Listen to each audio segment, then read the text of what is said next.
2024-25 অর্থ বছরে দুটি প্যাকেজে 5 কোটি 20 লক্ষ টাকা ব্যয়ে মিরপুর উপজেলার মশান থেকে পোড়াদহ সড়কের 4 কিলোমিটার সংস্কার কাজ হাতে নেয় কুষ্টিয়া এলজিইডি, যার কাজ পায় ফারুক হোসেন ও আনিস হোসেন নামে দুটি ঠিকাদারি প্রতিষ্ঠান। তবে সড়ক নির্মাণের এ কাজ নিয়ে উঠেছে ব্যাপক অনিয়মের অভিযোগ।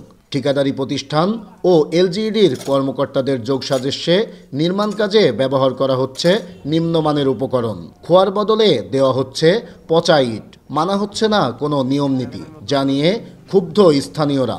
নিয়মমাফিক সড়ক নির্মাণের দাবি তাদের। এখানে ইট দেওয়ার কথা 1 নম্বর, ইট আসছে 2 নম্বর। পাইলিং করার দরকার, সে পাইলিংটা ঠিক মতো হচ্ছে না, বালির পরিমাণটা খারাপ হচ্ছে, পাইলিংয়ের পরিমাণটা খারাপ হচ্ছে।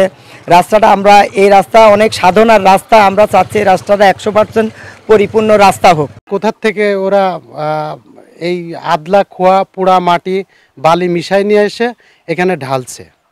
আসলে অনেক দিন পরে রাস্তাটা হচ্ছে, এই রাস্তা তো আসলে কোনো নিয়ম শৃঙ্খলা মানা হচ্ছে না। মেলা দিন পর হচ্ছে, রাস্তাটা ভালো হওয়ার দরকার, কিন্তু এই রাস্তা যে এই বাইরটা এনে কুমাইট দিচ্ছে, এটি তো হচ্ছে ভালো হচ্ছে না।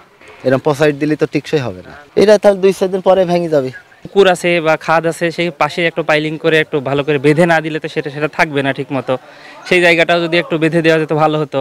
আবার কাজটা হচ্ছে খুবই ধীর গতিতে, এই কারণে কি হচ্ছে, মানুষের ব্যবহারের কারণে আবার নষ্ট হয়ে যাচ্ছে। এই সাইডের যে ইটগুলো দেওয়া আছে, ইটগুলোও পড়ে যাচ্ছে, নষ্ট হয়ে যাচ্ছে, উঠে যাচ্ছে। এদিকে সড়ক নির্মাণে স্থানীয়দের অনিয়মের অভিযোগের বিষয়টি স্বীকারও করছেন ঠিকাদারি প্রতিষ্ঠানের প্রতিনিধিরা। অকপটে বলছেন, কাজের ক্ষেত্রে ভালো খারাপ দুটিই থাকে। না ভাই, ইটের মান ভালো ভাই, একটা ইটটা হয়তো আসতে পারে, এগুলো তো আমরা সবসময় দাঁড়ায় থাকি না, কিছু ইট থাকেই ভাই, সব বাড়ি করলেও থাকে আর কি।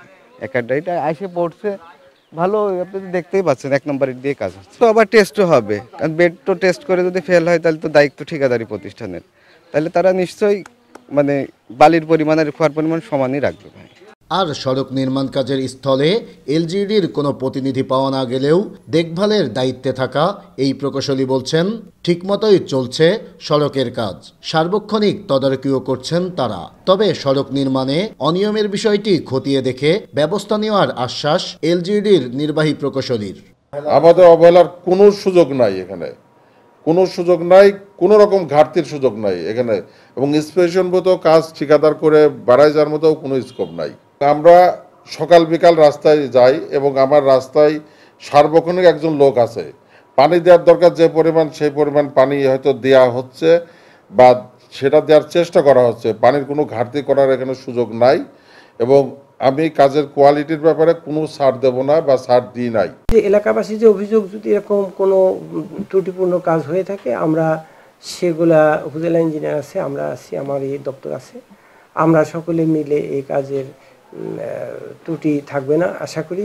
সরকারের কোটি কোটি টাকা বরাদ্দে সড়ক নির্মাণ কাজে অনিয়মের সাথে জড়িতদের বিরুদ্ধে যথাযথ পদক্ষেপ নেওয়ার দাবি স্থানীয়দের। নাইদা সান্তিতাস, দেশ টিভি, কুষ্টিয়া।